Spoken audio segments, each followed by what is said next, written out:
नमस्कार मित्रांनो, आजच्या धकाधकीच्या जीवनात जबाबदाऱ्यांच्या ओझ्याखाली दबलेलं असताना जर काही क्षण तुम्हाला एकांत सापडला तर स्वतःला एक प्रश्न आवर्जून विचारा की या जगात अब्जावधी लोक आहेत, तरीही तुमच्या आयुष्यात तीच एक व्यक्ती का आली? तिच्याशीच तुमचे ऋणानुबंध का जुळले? त्या व्यक्तीलाच तुम्ही आयुष्याचा जोडीदार म्हणून का निवडलं आणि त्याच्यासोबतच संसार थाटण्याचा विचार तुमच्या मनात का आला? हा फक्त एक योगायोग होता का, की मागच्या जन्माची अधुरी एक कहाणी पूर्ण करण्यासाठीचा खटाटोप? जरा आठवून बघा तुमच्या आयुष्यातील तो महत्त्वाचा क्षण, जेव्हा तुम्ही लग्न मंडपात बसलेलात, उरात गोड धडधड, हातात हात गुंफलेले, डोळ्यात सुखी संसाराच्या असंख्य स्वप्नांची चमक आणि मनात कुठेतरी सुखद अहंकार की ही माझी सर्वोत्तम निवड आहे. पण जर मी तुम्हाला असं सांगितलं तर की ज्याला तुम्ही तुमची सर्वोत्तम निवड समजता, ज्याला तुम्ही तुमचा स्वतःचा भाग्यशाली निर्णय मानता, तो खरं तर तुमचा स्वतःचा असा नाहीच आहे, तर तो एक आधीच लिहिलेला प्रवास आहे. एक अशी पटकथा जी तुम्ही या जगात येण्याच्या आधीच कुठेतरी शांतपणे लिहिली गेली आहे. तुम्ही फक्त त्या कथेतलं एक पात्र आहात आणि तुमच्या वाट्याला आलेली भूमिका साकारत आहात. ज्यांना असं वाटतंय की कोणताही महत्त्वाचा निर्णय ते स्वतः घेत आहेत किंवा स्वतः एखादं धाडसी पाऊल उचलत आहेत, तर तसं नाहीये. आयुष्यातली प्रत्येक वळणं, प्रत्येक भेटी, प्रत्येक सुखदुःख ही आधीच ठरलेली आहेत. प्रत्यक्ष गरुड पुराण आणि प्राचीन कर्मशास्त्राचा याला आधार आहे. या ग्रंथांनुसार विवाह हा केवळ एक योगायोग नसतो, दोन आत्म्यांचं मिलनही नसतं, तर तो दोन जीवांच्या जुन्या हिशोबांचा सामना असतो. दोन अपूर्ण राहिलेले व्यवहार पूर्ण होण्याचा काळ असतो. आज आपण एक असं सत्य उघड करणार आहोत ज्याने कदाचित तुमच्या पायाखालची जमीन सरकेल, पण व्हिडिओ शेवटपर्यंत पाहिलात तर वैवाहिक आयुष्य सुखी व्हायला मदतच होईल. तेव्हा मित्रांनो, आज आपण जाणून घेणार आहोत तुमचा जीवनसाथी खरोखरच तुमचा साथीदार आहे की मागील जन्मातील एखादा देणेकरी जो आपला हिशोब चुकता करण्यासाठी तुमच्या आयुष्यात आला आहे. यासाठी सर्वात आधी आपण निवड नावाचा भ्रमाचा भोपळा फोडूया. आजच्या काळात आपल्याकडे डेटिंग ॲप्स आहेत, मॅट्रिमोनियल वेबसाईट्स आहेत. आपण फोटो पाहतो, प्रोफाईल वाचतो आणि एका व्यक्तीला आपल्या भावी वैवाहिक आयुष्याचा जोडीदार म्हणून निवडतो किंवा एखाद्या व्यक्तीबरोबर आपले प्रेमसंबंध जुळतात. आपल्याला वाटतं की वाह, आपली निवड किती छान आहे, आपण घेतलेला हा निर्णय किती योग्य आहे. पण अध्यात्म सांगतं की हे सगळं फक्त एक नाटक आहे.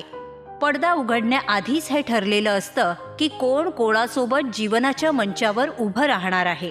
गरुड पुराणाच्या प्रेतखंडात एक मोठं रहस्य सांगितलं आहे. जेव्हा एखादा जीवात्मा मृत्यूनंतर यमलोकाचा प्रवास पूर्ण करून पुन्हा पृथ्वीवर जन्म घेतो, तेव्हा जन्माच्या 6व्या रात्री विधात्याकडून त्याच्या कपाळावर काही रेषा उमटवल्या जातात, ज्याला आपण ललाट रेषा म्हणतो. या रेषांमध्ये 3 गोष्टी निश्चित असतात, ज्या काही केल्या बदलता येत नाहीत. पहिली म्हणजे तुमच्या मृत्यूची वेळ, दुसरी तुमचे आई वडील आणि तिसरी तुमचा जीवनसाथी. त्यामुळे आयुष्याचे जोडीदार बनतात ते केवळ तुमच्या स्वतःच्या ऋणानुबंधामुळे.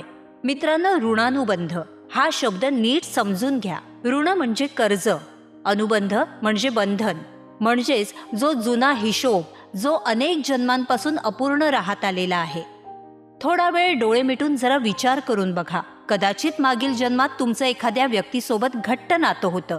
कदाचित तुम्ही त्याला दगा दिला होता, कदाचित त्याच्याकडून पैसे घेतले होते, कदाचित त्याच्या भावनांशी खेळला होता, किंवा याच्या उलटही असू शकतं.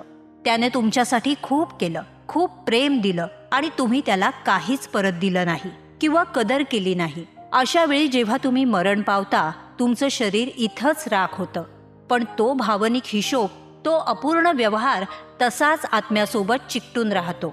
एक लक्षात घ्या, निसर्गाचा नियमच आहे, प्रत्येक कर्ज कोणत्या ना कोणत्या स्वरूपात फेडावंच लागतं. म्हणून पुढच्या जन्मात निसर्ग त्या 2 आत्म्यांना अशा ठिकाणी समोरासमोर आणून ठेवतो जिथून पळून जाता येत नाही, जिथं दोघांना एकाच छताखाली राहून संसाराचा गाडा रेटावा लागतो. आणि ती जागा म्हणजे लग्न. कारण हे भावनिक कर्ज फेडण्यासाठी याहून दुसरा मोठा मंच नाही. लग्नविधीमध्ये अग्निभोवतीच का फेरे घातले जातात, पाणी किंवा हवा का नाही? यामागेही एक शास्त्र आहे. आपल्या वेदांमध्ये अग्नीला सर्वात मोठा साक्षीदार मानला आहे.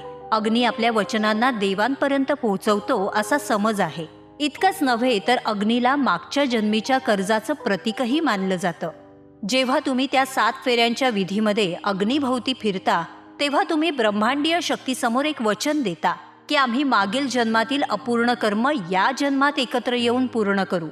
ते 7 फेरे म्हणजे पूर्वापार चालत आलेली परंपरा नाही, तर ती एक आत्मिक बेडी आहे जी तुम्ही स्वतःला घालता. मित्रांनो, कर्मसिद्धांतानुसार विवाहाचे काही प्रकार सांगितले आहेत. पहिला आहे शत्रू विवाह. इथं प्रेम अजिबात नसतं. प्रत्येक दिवस एखाद्या युद्धासारखा असतो. एकमेकांची मनं दुखावणं या विवाह प्रकारात रोजचंच असतं. दुसरा आहे कर्जदार विवाह.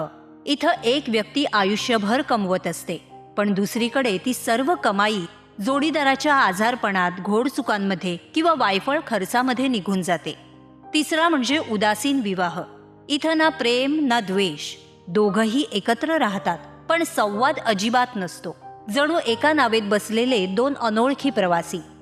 आणि चौथा पण खूप दुर्मिळ विवाह म्हणजे पुण्य अनुबंध विवाह. इथे 2 सुसंस्कृत आत्मे मागील जन्मात एकमेकांची मदत करतात, एकमेकांवर जीवापाड प्रेम करतात, सुखदुःखात साथ देतात, ते पुन्हा पुढच्या जन्मात भेटतात. कलियुगात असं नातं हजारात एक असतं. असं असलं तरी काही प्रकरणात पती पत्नी और वो पण असते. आता या वो बद्दल आपण विचार करूया. जर लग्न 7 जन्मांचं बंधन आहे असं मानलं तर ही तिसरी व्यक्ती दोघांमध्ये येते कशी? तर मित्रांनो, शास्त्रात सांगितल्याप्रमाणे कधी कधी आपले ऋणानुबंध एकापेक्षा जास्त आत्म्यांशी जुळलेले असतात. मागच्या जन्मात एखाद्या व्यक्तीबरोबर असलेलं अगदी घट्ट नातं मध्येच तुटलेलं असतं. ती अर्धवट राहिलेली भावना पुन्हा या जन्मात उचंबळून येते आणि नेमकी त्याच व्यक्तीकडे आकर्षित होते. पण हे लक्षात घ्या की हे आकर्षण किंवा ती तीव्र ओढ म्हणजे निखळ प्रेम नसतं, तर ती गेल्या जन्मीच्या अपूर्ण कर्मानं घातलेली साध असते. पण जर आपण त्या आकर्षणात वाहवत गेलो तर आपण एक नवीन कर्मजाळ विणतो, जे पुढे जाऊन अधिकच गुंतागुंतीचं होतं. आता आपण अशा लोकांचा विचार करणार आहोत ज्यांना एक प्रश्न अक्षरशः भंडावून सोडतो. नातेवाईक, मित्रमैत्रिणी टोमणे मारत राहतात. तो म्हणजे, यंदा तरी कर्तव्य आहे का? बोहल्यावर कधी चढणार? आता काय वय सरल्यावर लग्न करणार? तर गरुड पुराणानुसार ज्या आत्म्यांवर कोणतंही मोठं कर्मकर्ज बाकी नसतं त्यांना निसर्ग विवाहाच्या बंधनात बांधत नाही.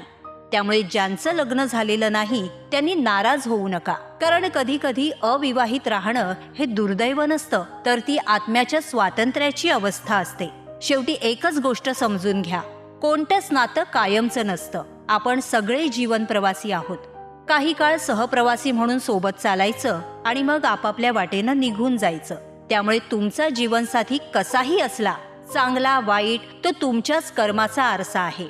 जर आरशात आपला चेहरा विद्रूप दिसत असेल तर आरसा फोडून काही होणार नाही, तर आपल्यालाच आपला चेहरा स्वच्छ सुंदर ठेवावा लागेल. यावर उपाय म्हणून कायम वडीलधाऱ्यांची सेवा करा, दान धर्म करा, इष्टदेवतेचं नामस्मरण करा. जेव्हा पुण्य वाढतं तेव्हा आपली जी काही वाईट कर्म आहेत त्यांची तीव्रता हळूहळू कमी होऊ लागते. आता तुम्हालाही उमगलं असेल की लग्न ही काही परिकथा नाही, तर ती एक अशी भट्टी आहे ज्यात जो प्रेम आणि संयम बाळगून तावून सुलाखून आपली नातीगोती जोपासतो तोच खऱ्या अर्थानं सोन्यासारखा घडतो. मित्रांनो, जर आजचा हा व्हिडिओ तुमच्या मनाला स्पर्शून गेला असेल तर निराश होऊ नका, उलट आनंदी व्हा, कारण आता तुमच्या आयुष्यातील वैचारिक अंधकार आता दूर झालाय. आणि असं जेव्हा होतं तेव्हा जीवनाचे मार्ग आपोआप सुकर होतात. तेव्हा आजच तुमच्या मनातील सगळे राग, द्वेष, मत्सर आणि तक्रारी बाजूला ठेवा. तुमच्या जोडीदाराला तो जवळ असो किंवा दूर, जिवंत असो किंवा हे जग सोडून गेलेला असो, त्याला मनापासून माफ करा. ज्या लग्नबेडीत तुम्ही त्याला अडकवलं आहे त्यात तुम्हीही कैद आहात हे विसरू नका. त्यामुळे चांगली कर्म करून त्याला मुक्त करा आणि स्वतःसाठीही मुक्तीचा मार्ग मोकळा करा, कारण जिथे स्वीकार असतो तिथेच देव असतो. पुन्हा लवकरच भेटू. तोपर्यंत स्वतःची काळजी घ्या आणि तुमच्या नात्यांचीही. धन्यवाद.